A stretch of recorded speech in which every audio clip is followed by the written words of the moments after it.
Hello bachcho, let's see this question. So the question is saying match the vegetative propagules list under column 1 with the plants given under column 2. Choose the appropriate option from the given choices. तो हमारे पास column 1 में vegetative propagules दे रखे हैं, यानी कि वो vegetative structure दे रखे हैं जिससे एक नया प्लांट ग्रो कर सकता है, और वो नया प्लांट कौन सा होगा उसको इन्होंने कॉलम 2 में दे रखा है। ठीक है, कॉलम 2 में वो प्रेजेंट है, बस हमें मैच करना है यहाँ पे। तो बेटा सबसे पहला दे रखा है राइजोम। तो राइजोम की अगर मैं बात करूं तो राइजोम क्या होता है, हम लिख ही लेते हैं इसको, rhizome. Rhizome, so rhizome is a underground, ठीक है, it's basically a underground modification of stem. Underground stem की मॉडिफिकेशन, अंडरग्राउंड मॉडिफाई स्टेम। ठीक है, इसको हम लोग क्या बोलते हैं, राइजोम बोलते हैं। क्या कहते हैं बेटा, राइजोम कहते हैं। राइजोम में ये राइजोम जो होता है वो दिखने में कैसा होता है, फ्लैशी, फ्लैशी होता है, ब्रांच होता है, ब्रांच निकल रही होती है। ठीक है, और इसमें नोट्स एंड इंटरनोट्स दोनों प्रेजेंट होते हैं, नोट्स इंटरनोट्स दोनों पाए जाते हैं, क्योंकि ये क्या है, एक स्टेम है, इंटरनोट्स दोनों प्रेजेंट होते हैं।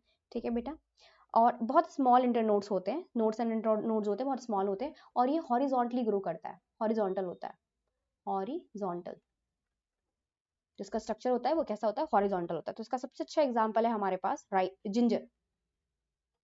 जिंजर, जिंजर की अगर शक्ल याद हो तो जिंजर कैसे ऐसे हॉरिजॉन्टली ग्रो करता है ना, यहाँ ब्रांचेस ब्रांचेस निकली होती है, नोड इंटरनोड पाए जा रहे होते हैं, something like this.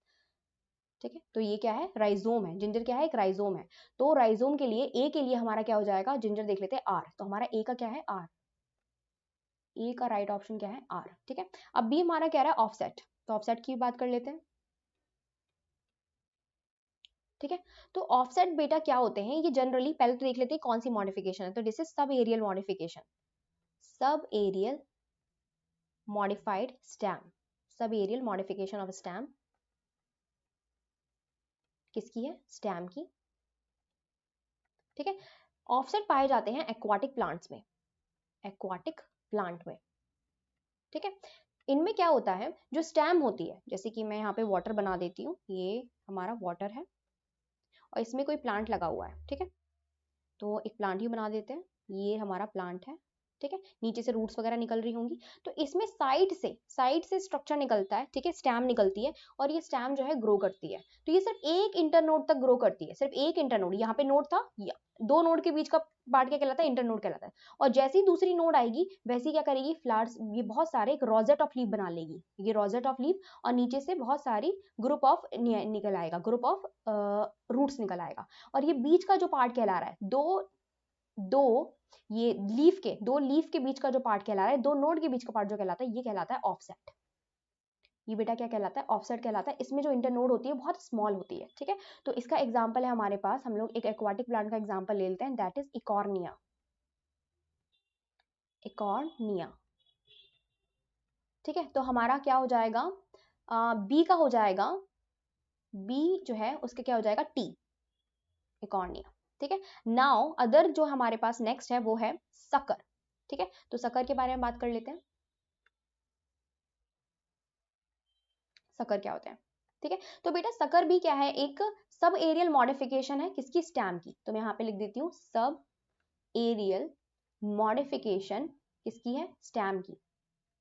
This is sub aerial modification of stem. ठीक है, इसमें क्या होता है, सकर में क्या होता है, जो मेन स्टेम होती है वो कहाँ ग्रो करती है, नीचे। ठीक है, जैसे कि ये मैंने सरफेस बना दिया, सॉइल है, तो इसमें जो मेन स्टेम है, ये कोई प्लांट हो गया, इसकी स्टेम नीचे की तरफ ग्रो कर रही होती है, ये स्टेम ग्रो कर रही है। ठीक है, और फिर क्या होता है, जैसे ही ब्रांचेस निकलनी होती है नोड से, तो ये ऑब्लिकली ग्रो करके, यानी कि पहले तो ये सीधा ग्रो कर रही थी, फिर ये ऑब्लिकली ग्रो करेगी, जब इसको ब्रांचेस निकालनी होंगी तो ये ऑब्लिकली ग्रो करके ऊपर की तरफ आएगी, और क्या बना लेगी, फिर ये ब्रांचेस बना लेगी, ये क्या बना लेगी, ब्रांचेस बना लेगी। So this particular structure is called sucker.